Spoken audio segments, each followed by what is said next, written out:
Okay, Miss C has got Go Math opened up, and we are looking at the lesson on that's starting on page 566, and we're talking about some word problems here.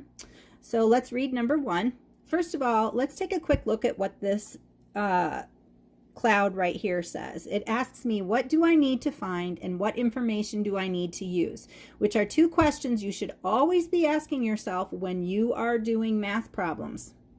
Carmen has a string that is 13 inches long and a string that is 8 inches long. How many inches of string does she have?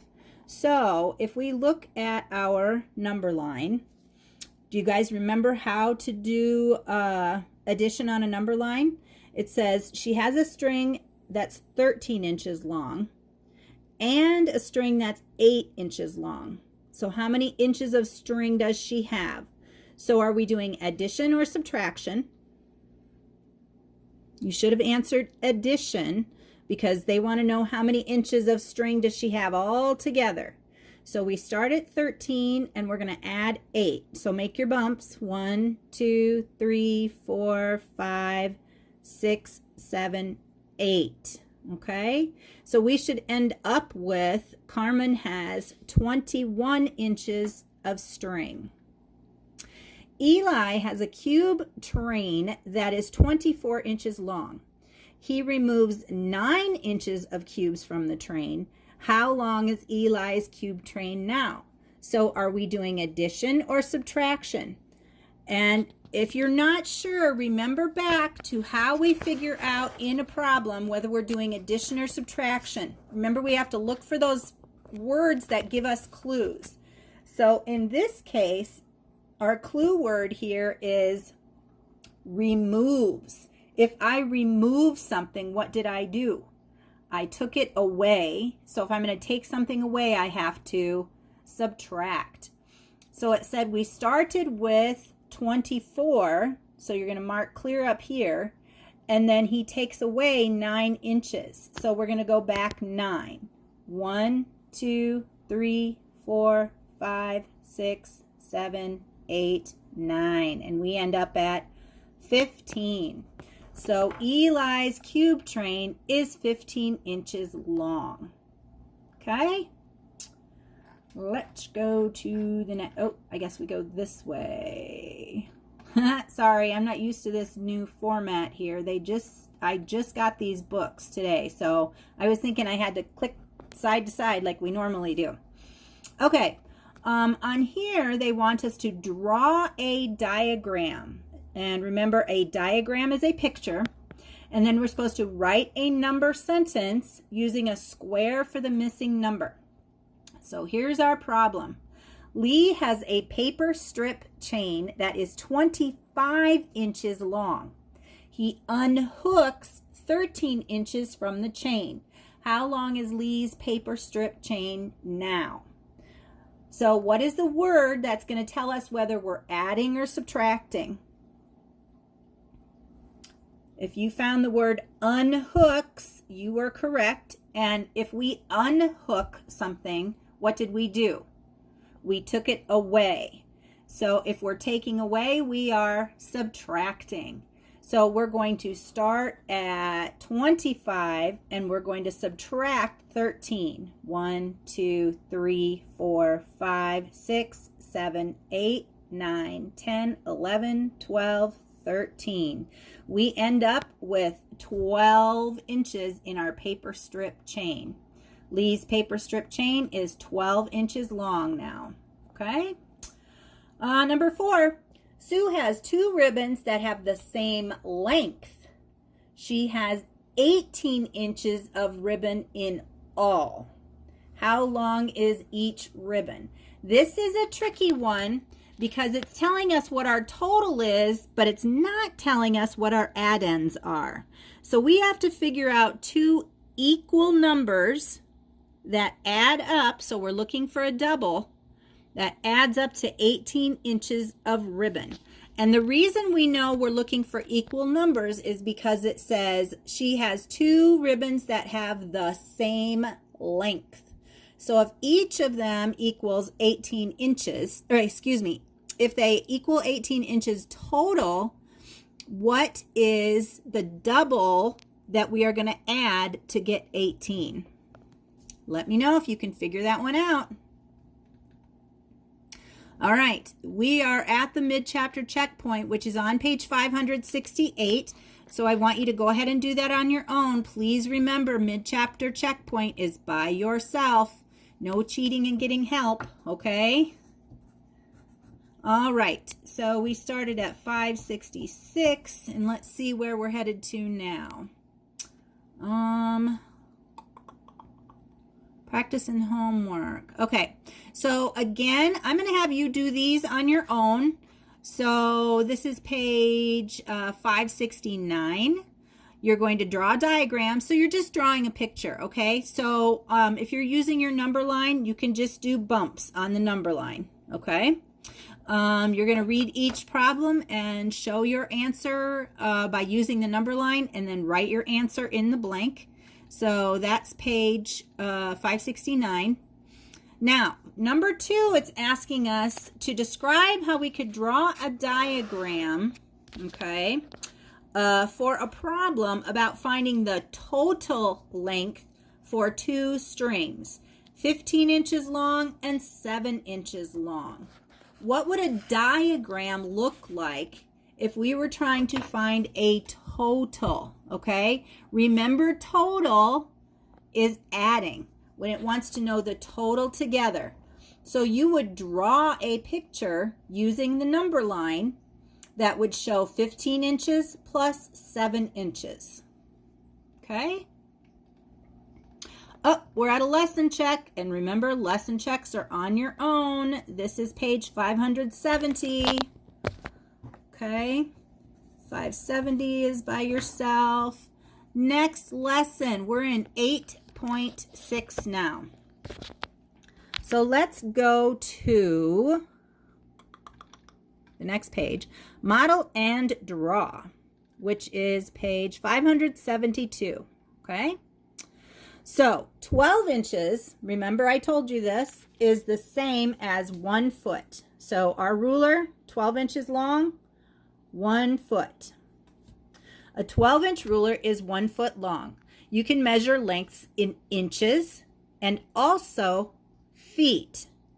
So the real table, this table right here, is about 60 inches long, but it's also about 5 feet long. Now, for those of you who have ventured forward into multiplication, what you're going to find here is when you're converting or changing inches to feet, you're going to be doing some multiplication. So if I have 12 inches, I already know 12 inches is 1 foot, right?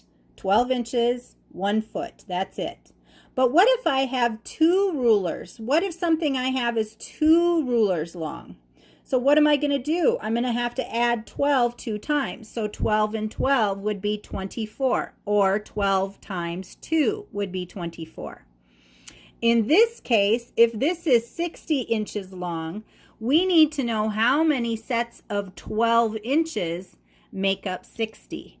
And in that case, it's telling us that this table is 5 feet long. So if I were to measure that table with this ruler, it would take 5 of these rulers to measure from one end to the next. Okay? So now we're going to measure from an inch to a foot. I understand most of you probably don't have a desk at home. You could just use a table. Same with, I know you have a window at home, and I know you have a door. So you can measure those in feet and inches. If you don't have a chalkboard, maybe you have some pictures on the wall or a bulletin board. For poster, you can use a picture. For a teacher's desk, you could use your dining room table. For an easel, maybe you could use the place where your TV sits to measure.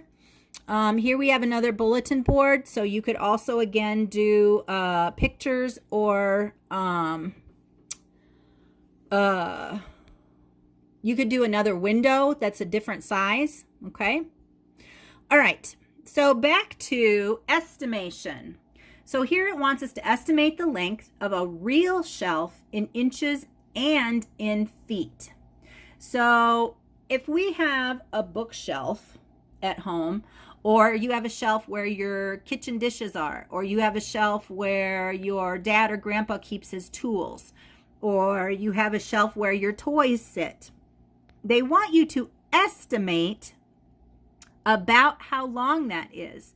So if I was thinking that this is 12 inches, okay, and maybe my shelf looks like it's, so if I look at this shelf up here, okay, I have stuff on my shelf, okay? If I look at that shelf, I'm gonna guess, if I go like this, that it's about a ruler and then a half of a ruler. So that would be 12 inches plus 6 inches, which would be 18 inches, okay? If I were to actually measure it now, this shelf up here is the same. So if I go from one end, let's see pictures of my kids here. I go from one end and measure to here, and then I measure from that point, and that gets me to, it looks like 8.5 inches. So I have to add 12 plus 8.5, which would be 20.5 inches. Then I have to figure out how many feet are in 20.5 inches. You're going to have to do some really big math thinking here, okay? Down here it says, look at your measurements for the shelf. Why is the number of inches different from the number of feet? And I'm going to see if you can answer that one on your own. Why are inches different than feet? If you're not sure, message me and I'll help you with it. Number 11 says, use the words on the tiles. We have inches here and we have feet that make the sentence true. So a bookshelf is 4 inches long or 4 feet long. So let's look at our ruler. If I had a bookshelf that was 4 inches long, it would only be this big. I don't think we could hold very many books on that. So it would make more sense for our bookshelf to be 4 feet long. Okay. The next one says Deb's necklace is 20 blank. Is it 20 inches long or 20 feet long? Well, let's think about this. If her necklace was 20 rulers long, I think she would have to wrap that around her neck about 20 times. So I think 20 inches makes more sense. A marker is 3 feet long or 3 inches long. So I have a marker here. Is this going to be 3 rulers long or just about 3 inches long? It would make more sense to say that a marker is closer to 3 inches than 3 rulers long. And Jim's bicycle is 4 inches long or 4 feet long. So again, let's look at this. If we have 4 inches, that is a very tiny bicycle. So I think we're talking about feet here, okay? All right, they want you again to do some measuring. So if you have a bookcase in your house or some sort of shelf that maybe holds your toys or your video games or your books, go ahead and measure that. It wants you to do it in inches and feet, and the same with the window. Down here, number 3, it asks us, says Jake has a piece of yarn that is 4 feet long. Blair has a piece of yarn that is 4 inches long. Who has the longer piece? Remember, an inch is just from the start mark to the 1, from the 1 to the 2, from the 2 to the 3, from the 3 to the 4. So if I have a piece of yarn that's 4 inches, which is this long, versus 4 feet, which is going to be 4 whole rulers, which one is longer? You better know that one. That one's pretty easy. Would you measure your jump rope in inches or feet? What do you think? Okay, and we have a lesson check on page 576. Okay. And I think I'm going to stop there.